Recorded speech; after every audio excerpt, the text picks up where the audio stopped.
আচ্ছা, অলরেডি ডিম কাণ্ডের ভিডিও করে পাবলিশ করে দিয়েছি, মানে পাবলিশ এখনো হয়নি, জাস্ট আপলোড হচ্ছে। তো সেটা ছেড়ে দিয়েছি। এখন আমি আবার আমার আরেকটা ভিডিও, মানে নেক্সট ভিডিও, যেটা কিনা সোনা কাণ্ড, সেটা নিয়ে কথা বলতে এসেছি। তো চলো, welcome back to my channel. আশা করছি তোমরা সবাই খুব ভালো আছো, আর আমিও খুব ভালো আছি নতুন একটা ভিডিওর সাথে। আমি রুনা লাইফস্টাইল থেকে। দেখো, ম্যান্ডি মানেই কন্ট্রোভার্সি। ম্যান্ডির পুরো লাইফটাই কন্ট্রোভার্সিয়াল, এবং ম্যান্ডির চ্যানেলটাও পুরোটাই টোটালি কন্ট্রোভার্সিয়াল।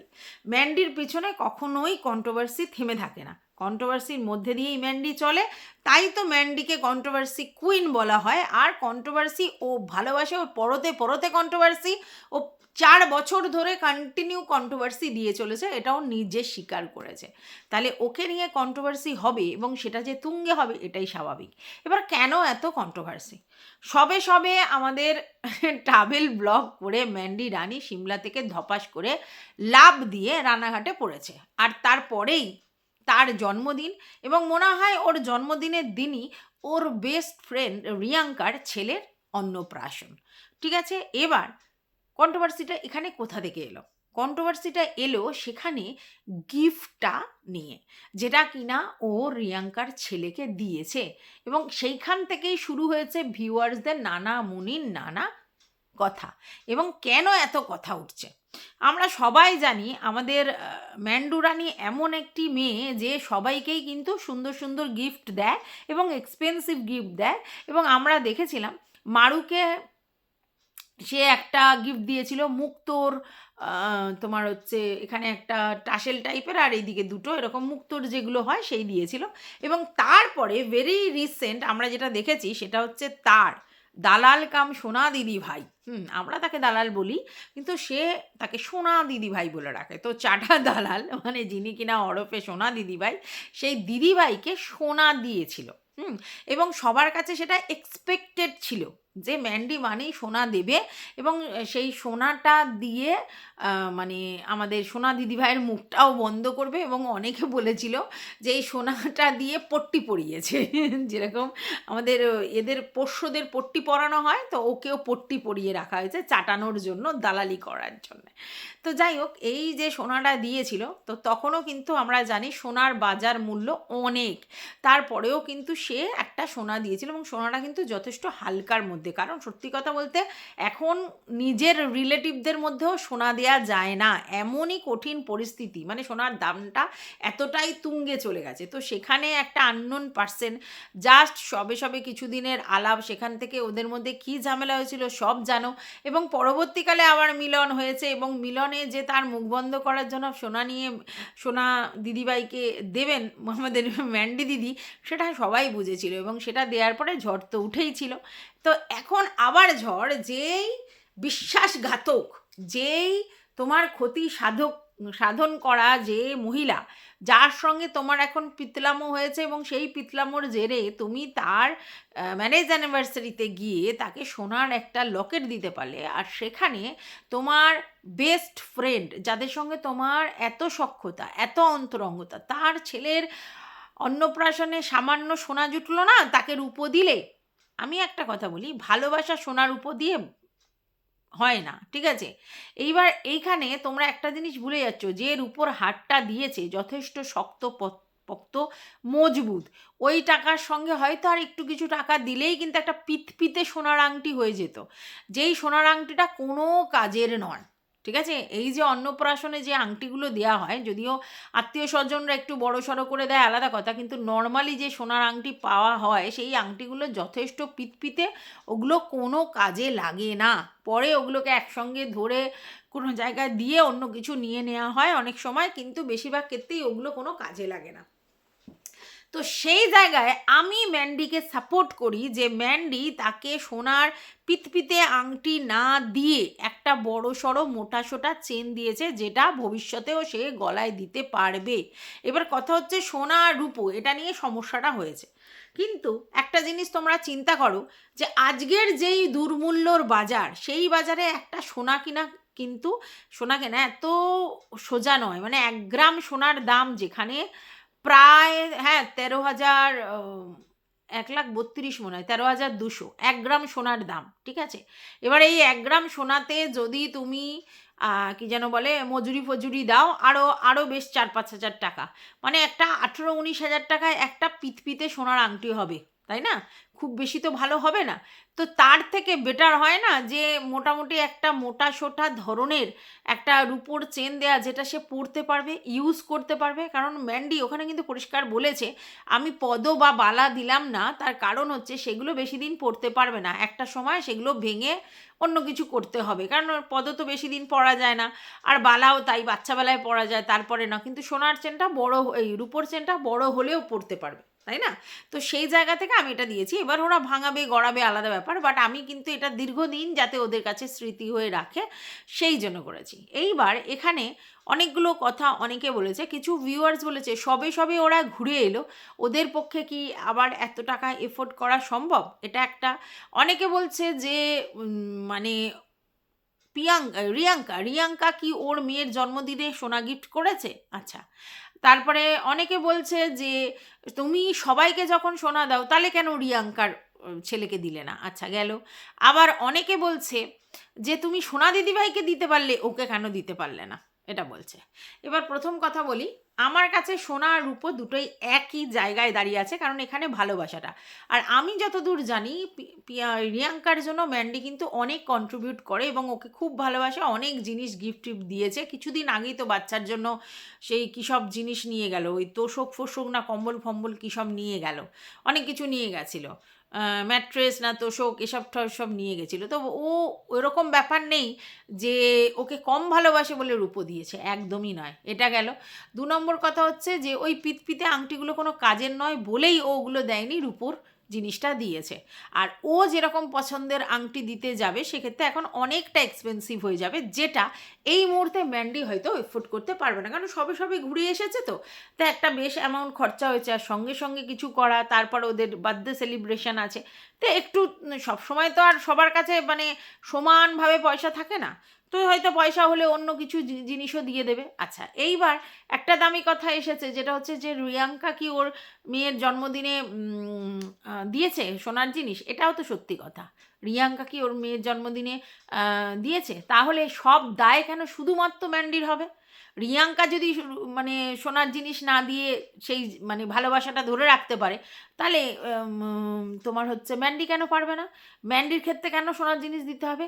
যে যেমন গিফট দিয়েছে ভাইস ভার্সা তাকেই তো রিটার্ন সেরকম দেয়। অনেকেই এরকম আছে যে আমি ভাই যেরকম গিফট পেয়েছি তোমার থেকে, তুমি যেই হনু হও আমিও তোমাকে সেই গিফট ফেরত দেবো, মানে সেই ধরনের জিনিস দেবো, এটা অনেকের মধ্যে থাকে। যদিও আমার মনে হয় না যে ম্যান্ডি সেরকম কিছু ভেবেছে যে আমার মেয়েকে তো দেয়নি সোনা তার জন্য আমি দেবো না, এরম ভাবেনি। এটা জাস্ট আমার যেটা মনে হয় যে শক্তপোক্ত একটা জিনিস দেওয়ার আছে, তাই জন্য এটা দিয়েছে। এবং এখন এই মুহূর্তে সোনার জিনিসের যে এক্সপেন্স করতে হবে সেই এফোর্টটা মানে ও যেরকম চাইছে সেটা করতে পারবে না বলেই দিয়েছে, এটা আমার ধারণা। কিন্তু যদি ধরে নিই তর্কের খাতিরে যে রিয়াঙ্কাও তো ওর মেয়েকে সোনার কিছু দেয়নি, তাহলে সেক্ষেত্রে তো ঠিকই আছে, ও সোনা দেয়নি, রিটার্নে ও সোনা দেয়নি। বেস্ট ফ্রেন্ড মানেই তার ছেলেকে আমাকে সোনার আংটি দিয়ে লোকের কাছে দেখাতে হবে, এরকম তো ব্যাপার নেই। তাহলে তোমরা কেন সোনা সোনা সোনা করে মাথা ঘামাচ্ছ? হ্যাঁ, তোমরা ঘামাচ্ছ অন্য একটা কারণে। তোমাদের বক্তব্য যে রিয়াঙ্কার সঙ্গে এত ভালো সখ্যতা, এত ভালো বন্ধুত্ব, এত ভালো সম্পর্ক, সেই জায়গায় সোনা দিতে পারলো না। সবসময় না চিন্তা করবে কোন পরিস্থিতিতে দাঁড়িয়ে আছে, কোন সময়ে দাঁড়িয়ে আছে, আশেপাশের সারাউন্ডিংটা এই মুহূর্তে কি, বা এখন তাদের হাতে কত টাকা পয়সা আছে, এগুলো কিন্তু ব্যাপার। একটা জায়গা থেকে ঘুরে আসার পর যতই কেউ পয়সাওয়ালা লোক হোক, তার হাত খালি হয়ে যায় এবং সঙ্গে সঙ্গে ইনস্ট্যান্ট কোনো জিনিস কিনতে গেলে সেইভাবে পারে না। তো সেটা কিন্তু তোমরা মাথায় রাখছো না, তোমরা দুম করে এটাই বলছো যে কেন দিল, তার মানে ওর প্রতি ভালোবাসা নেই ওর প্রতি। আর যদি তোমাদের কথা ধরেও নিই তর্কের খাতিরে যে রিয়াঙ্কার প্রতি সেই ভালোবাসা নেই যেটা সোনাদি ভাইয়ের উপরে আছে, এটা তো তোমরাও জানো ডাহা মিথ্যে। কারণ রিয়াঙ্কার সঙ্গে ওর যে লেভেলের বন্ধুত্ব সেটা আর যাই হোক এই সোনা দিদিভাইয়ের সঙ্গে কম্পেয়ার করা যাবে না। এবার সোনা দিদিভাই হচ্ছে সত্যি এটা যে তোমরা ঠিকই বলেছো, যে যেরকম ডগের পাট্টা বাঁধা হয় ঠিক সেরকমভাবে পাট্টা বাঁধার জন্য, মুখ বন্ধ করার জন্য ওটা দিয়েছে। যে যেটাতে সন্তুষ্ট তাকে তো সেটা দিয়েই খরিদতে হবে, তাই না? তো এটা তো দেখেছো যে ওই সোনা দেওয়ার কামাল কি, সারাক্ষণ চেটে যাচ্ছে, যেগুলো কন্ট্রোভার্সিয়াল জিনিস সেগুলোকেও পরত দিচ্ছে, লেপে দিচ্ছে যে না না না না এটা এই ওটা ওই, সমানে চেটে চেটে যাচ্ছে। তাহলে যেখানে আমি দেখবো আমাকে কেউ চাটবে আর তার জন্য তাকে একটা সোনা দিলেই সে খুশ, তাকে চাটানোর জন্য একটা সোনা দিয়ে দিয়েছে, তো কি অসুবিধা আছে? তাই তোমাদের এত গায়ে লাগছে যে ওকে দিল না? ব্যাপারটা এরকম। ওকে বাঁধবার দরকার ছিল, গলায় একটা পাঁটটা বাঁধার দরকার ছিল, সেটা তো এদের ক্ষেত্রে নয়। এদের ক্ষেত্রে তো এই ব্যাপার না, এদের ক্ষেত্রে তো রিয়েল সম্পর্ক।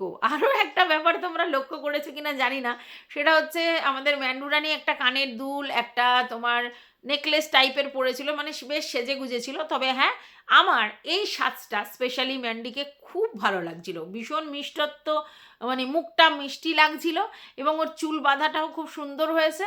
আর ওর কালো ড্রেসটার সঙ্গে কালো সোয়েটারটা পরে গোল্ডেন জিনিসগুলো পরতে জিনিসটা হাইলাইট হয়েছে, কারণ যে কোনো কালো জিনিসের উপর গোল্ডেনটা বেশি মানায় বা বেশি ফোটে। আর সেগুলো কার থেকে কালেকশান সেটাও তোমরা জানো।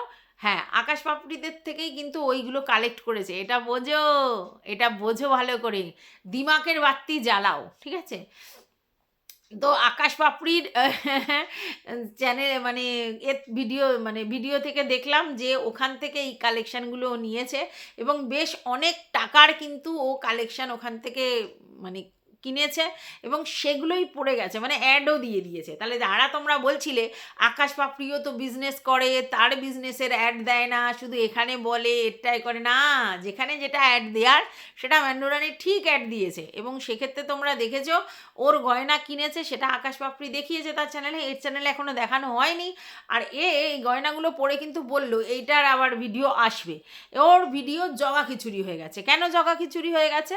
তার কারণ হচ্ছে ও জানে যে এই অন্নপ্রাশনের ভিডিও সব থেকে সবাই দিতে থাকবে, কারণ যারা যারা অন্নপ্রাশনে এসছে, যারা যারা ব্লগার, তারা সবাই দেবে। তাহলে আমি যদি সেই সময় অন্নপ্রাশনের ব্লগটা না দিই, তাহলে ব্যাপারটা কীরকম হয়ে যাবে, 2-3 দিন পর দিলে খারাপ হয়ে যাবে। ওই জন্য অন্য যে ব্লগিংগুলো করেছে, যেটা সোনাদির দাদা ভাইয়ের বাড়ি গেছে বা আকাশ পাপড়ির বাড়ি গেছে, গিফট নিয়ে গেছে, ঠিক আছে, তো সেইগুলো হচ্ছে তোমার কি যেন বলে, ভিডিওগুলো করে রেখেছে, সেগুলো ও ছাড়েনি। বা জন্মদিনেরও নিশ্চয়ই একটা স্পেশাল ভিডিও আছে, এবং তাতে কি গিফট দিয়েছে সেটাও নিশ্চয়ই স্পেশাল আছে, তো সেইগুলোও কিন্তু ছাড়েনি। তার আগেই অন্নপ্রাশনের ভিডিওটাই ছেড়ে দিয়েছে। তার কারণটা হচ্ছে অন্নপ্রাশনের ভিডিওটা রীতিমতো সবার চ্যানেলে দেবে, যেমন আকাশ পাপড়ির চ্যানেলে দেবে, তারপরে হচ্ছে তোমার আর যারা এসছিল নিমন্ত্রণ, তড়িফড়ি কারা এসছিল তাদের চ্যানেলে দেবে। তো সবার চ্যানেলে যদি ওই ভিডিওগুলো দেখা যায় আর ম্যান্ডির চ্যানেলে যদি না দেখা যায়, তাহলে একটু অন্যরকম লাগবে। তাই ম্যান্ডি ওই ভিডিওগুলো আগে দেওয়ার জন্য চেষ্টা করেছে, এবং বলছে এখন ডেলি ব্লগটা জগা খিচুড়ি হয়ে গেছে, কারণ অনেকগুলো জমে গেছে, সেগুলো দেওয়ার পরে সবটা কমপ্লিট করার পর নতুন করে ডেলি ব্লগ শুরু করব। এটা তো স্বাভাবিক। অনেক যদি ভিডিও জমিয়ে ফেলো এবং সেগুলো যদি আলাদা আলাদা করে এডিট করা সম্ভব না হয়ে ওঠে, তাহলে ওরকম জগা খিচুড়ি হবে, কারণ এত তো কমতি নয়। তবে একটা জিনিস আমার ভালো লাগলো, ঘুরতে বেড়াতে গিয়েও প্রচুর ব্লগিং করেছে, এবং সেগুলো টাকা ইনকাম কিন্তু অ্যান্ডি বন্ধ করেনি, কারণ ও জানে যে আমি এই যে খাই দাই, ঘুরি, অ্যাশ করি, জিনিস কিনি, লোককে জিনিস দিই, অনুষ্ঠান করি, এই সব টাকা আমার এই ভিউয়ার্সদের থেকেই কামানো। তো সেইখানে যদি আমার ভিউয়ার্সরা আমাকে ভিডিওতে ভিউজ না দেয়, আর আমি তাদের যদি কন্টেন্টই না দিতে পারি আমার ব্লগিং, তাহলে তারা কোথা থেকে দেখবে? তাই জন্য ছুটি নেওয়ার ব্যাপার ওর মধ্যে নেই। ও কিন্তু সর্বক্ষণ কাজ করে, মানে এই প্রফেশনটা আর কি ধরে রেখেছে। তো সেই জন্য ওর কাছে ওইগুলো দেওয়ার পরে অনেকটা সময় আর কি এক্সেস হয়ে গেছে, জগা খিচুড়ি অনেক ভিডিও হয়ে গেছে, সেগুলো আস্তে আস্তে আসবে। কিন্তু সেখান থেকে এটা বুঝতে পারলাম যে আকাশ পাপড়ির মানে জুয়েলারির কিন্তু ও প্রমোশন করে দিল। আকাশ পাপড়ির জুয়েলারি ও শুধু কিনেছে না, পরে গেছে, এবং ওখান দিয়ে যে কিনেছে সেটাও দেখাবে। আর সত্যিই আমারও মনে হলো আকাশ পাপড়ির গয়নার কালেকশান কিন্তু ভালো। হ্যাঁ, দুলটাও ভালো, নেকলেসটাও ভালো, বেশ ভালো ভালো কালেকশান আছে। আমি মাঝে মধ্যে ওদের লাইভ দেখি, তো আমি দেখি ভালো কালেকশান আছে। আর সবথেকে বড় কথা, পাপড়ির প্রেজেন্টেশন খুব ভালো, পাপড়ির মুখ চোখও খুব ভালো, আর পাপড়ির মুখের কথা, প্রেজেন্টেশন, থ্রোয়িং খুব ভালো। খুব একটা অড লুকিং হয়ে সাজে না, সুন্দর সিম্পলভাবে লাইভে আসে, এবং সেখানে সুন্দর সুন্দর করে ছোট ছোট কথা বলে, এবং খুব সুন্দর ওর প্রেজেন্টেশন। যে কোনো জিনিসের তো প্রেজেন্টেশন দরকার। অনেকের যেমনি ফেসবুকে প্রচুর প্রচুর ভিউজ হয়, কিন্তু তাদের প্রেজেন্টেশন সবার ভালো না। অনেকের আবার প্রেজেন্টেশন খুব ভালো, হয়তো ভিউজ সেই জায়গায় হয় না, কিন্তু প্রেজেন্টেশন খুব ভালো। তো এই জায়গায় আমি দেখেছি যে আকাশ পাপড়ির প্রেজেন্টেশন খুব ভালো, দেখতে দেখতেও বেশ সুন্দর, আর ওকে ভালো মানায়, আর যেহেতু সুন্দর দেখতে, চোখ মুখ খুব সুন্দর, অল্প বয়স, ভালো লাগে দেখতে। তো যাই হোক, যাদের যাদের ব্যাপারটা ছিল যে আমাদের ম্যান্ডু হচ্ছে আকাশ পাপড়ির গয়নার প্রমোশন করে না, বা আকাশ পাপড়ির থেকে কেনে না, বা আকাশ পাপড়ির সঙ্গে এত ভাব তারপরেও আকাশ পাপড়ির থেকে না হয়ে আমাদের চাটা দালালের ওখান থেকে নেয়, তো তাদের জন্য ম্যান্ডি একেবারে দেখিয়ে দিল যে ম্যান্ডি ওরকম ব্যাপার নেই। ম্যান্ডি আবার আকাশ পাপড়ির থেকেও অনেক অনেক টাকার গয়না কিনেছে, সেটা আকাশ পাপড়ির চ্যানেল থেকেই দেখতে পেয়েছি। ঠিক আছে, তো যাই হোক, ওদের সক্ষতাটাও দেখা গেছে। আচ্ছা, অনেকে বলছিল যে এতটাই স্বার্থপর ম্যান্ডি যে তোমার সোনা দাদা ভাইয়ের শরীর খারাপ, তখন কোনো খোঁজ নেয়নি, বা তারা ঘুরতে গেল, ওদের অপারেশন হলো, কোনো খোঁজ নেয়নি। তো দেখা গেল যে দেখলে যে সোনা দাদা ভাইয়ের বাড়িতেও গেছে, সেখানেও জিনিসপত্র নিয়ে গেছে, খোঁজ খবর যাই যা নিয়েছে, গিফট নিয়ে গেছে। তাহলে বুঝতে পারছো তো, সেগুলো সবই করছে। সব সময় সব জিনিসটা হয়তো দেখানো যায় না, কিন্তু করে। সম্পর্ক মেনটেন করতে জানে ম্যান্ডি, এটা পরিষ্কার বোঝা যায় যে সম্পর্ক কিন্তু মেনটেন করতে জানে, আর সেটা করছেও। সবার বাড়ি বাড়ি গিয়ে জিনিসপত্র দিয়ে এসে মেনটেন করছে। আর এইবার আমরা আরও একটা জিনিস দেখলাম যে রিয়াঙ্কাদের বাড়িতে ওরা গেছে তাড়াতাড়ি, এবং লাস্ট পর্যন্ত ছিল বাচ্চাটার মানে অন্নপ্রাশনে, মানে লাস্ট লোকগুলোর পর্যন্ত ছিল, মা বাবার সাথেই ওরা খেয়েছে। তার মানে এগুলো কি সব কর্তব্যবোধ থেকে আসে। ওরা খেয়ে চলে আসতেই পারতো, বা খেয়ে নিয়ে বসে থাকতেই পারতো, বাট ওরা কর্তব্যের জায়গা থেকে ওদের সঙ্গে যে ওরা আছে মেন্টালি এবং ফিজিক্যালি, সেটা বোঝানোর জন্যই কিন্তু ওরা রাত পর্যন্ত ছেকেছিল, এবং তখনই ওরা খেয়ে একসাথে মানে বসলো আর কি, খেতে একসাথে বসলো। তো যাই হোক, আমার তো রিয়াঙ্কাকে সাজগোজটা বেশ ভালো লেগেছে, কালারটা ওকে ফুটেছে, সুন্দর সেজেছে। আরও একটা কি দেখালো, ফোন নাম্বার দিয়ে বুকিং করতে। আমার মনে হচ্ছে যে এই সময় ওরা ক্যামেরা করতে পারবে না, তো কারণ ওরা হচ্ছে ব্যস্ত থাকবে, তো ওই ক্যামেরা করবার জন্য একটি মেয়েকে হায়ার করেছে, তারই ফোন নাম্বারটা দেওয়া ছিল, যে মেয়েটি আর কি ক্যামেরা করে দেবে আর কি, কেউ যদি ডাকে তাহলে ক্যামেরা করে দেবে, এরকম কিছু একটা হবে। কারণ অকেশনাল পারপাসে সত্যি কথা নিজেরা অত ব্লক করা যায় না, অন্য কেউ করে দিলেই কিন্তু অনেক সমস্ত ফুটেজগুলো ওঠে, এইচ অ্যান্ড এভরি ফুটেজগুলো ওঠে। এটা ওরা ভালো বুদ্ধি করেছে। তো যাই হোক, এটাই দেখলাম, বেশ সুন্দর ডেকোরেশন করেছে, অনেক ভালো মন্দ খাইয়েওছে, আর সেখানে ম্যান্ডিকে সত্যিই অনেক ভালো লাগছিল, এবং ম্যান্ডির সঙ্গেও অনেকে দেখা টাকা করলো। তো সেখানে আমি একটা জিনিস দেখলাম, অনেকেই বলছে ম্যান্ডিকে সামনে থেকে অনেক বেশি মিষ্টি দেখতে ভিডিওর থেকে। এটা কিন্তু অনেকের ক্ষেত্রেই প্রযোজ্য, মানে ভিডিওতে যত না ভালো লাগে তার থেকে নিজের সামনে অনেক সুন্দর লাগে, অনেকের ক্ষেত্রেই এটা প্রযোজ্য। কিন্তু আমার বেসিক্যালি এতদিন ধরে ওকে দেখেছি, ওর লিপস্টিক সেন্সও আমার ভালো লাগতো না, কারণ কি সব ভুলভাল লিপস্টিক দিত। আজকের লিপস্টিক সেন্সটাও আমার ভালো লেগেছে, আর ওর ওই ব্ল্যাক শাড়িটা ওকে মানিয়েছে, তার সঙ্গে ব্ল্যাক সোয়েটারটা ওকে মানিয়েছে, আর গোল্ডেন জুয়েলারিটা ওকে মানিয়েছে, ভালো লাগছে দেখতে। তাও অনেকে বলছে যে বিয়েবাড়ির মতো সেজে গেছে, অত সেজে কেউ যায়নি। দেখো, সাজগোজটা না নিজের উপরে, ঠিক আছে। আর এখন সত্যি কথা, যে কোনো মানে নাইটের অনুষ্ঠান, সেটা বিয়েবাড়ি হোক আর অন্নপ্রাশন হোক, এখন বেশিরভাগ মানুষই সেজে গুজেই যায়। আবার কিছু লোক সেজে গুজে যায় না, কোথাও সেজে গুজে যায় না, সিম্পলি যায়। তো সাজাটা যে যার নিজের কাছে ব্যক্তিগত চয়েস, অনেকে বেশি সাজতে ভালোবাসে, অনেকে কম সাজতে ভালোবাসে। তো আমার মনে হয় যে ব্ল্যাক কিছু পরলে তার সঙ্গে একটু বেশি হেভি না সাজলে ভালো লাগে না।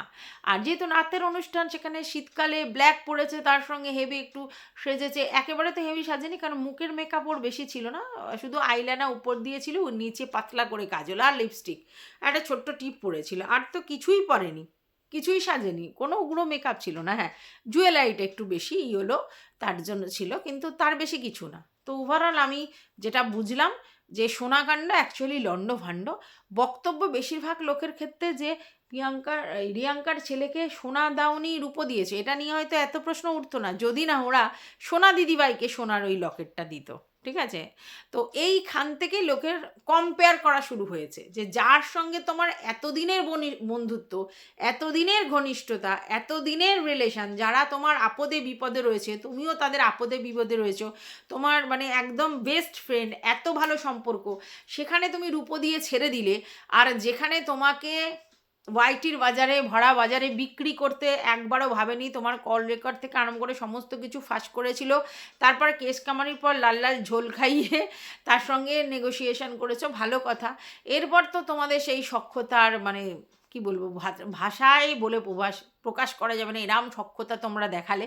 এবং তারপরে যেটা হলো, তো তোমাদের একেবারে হরিহর আত্মা হয়ে গেলে, এবং সেই জায়গা থেকে তার গ্র্যান্ড সেলিব্রেশন, বিবাহবার্ষিকের গ্র্যান্ড সেলিব্রেশনে তুমি হার্টথ্রব ছিলে এবং সেখানে তুমি সোনা দিয়ে উপযুক্ত কাজ করে এসেছো, দালালকে পট্টি পরিয়ে, মানে পাট্টা পরিয়ে।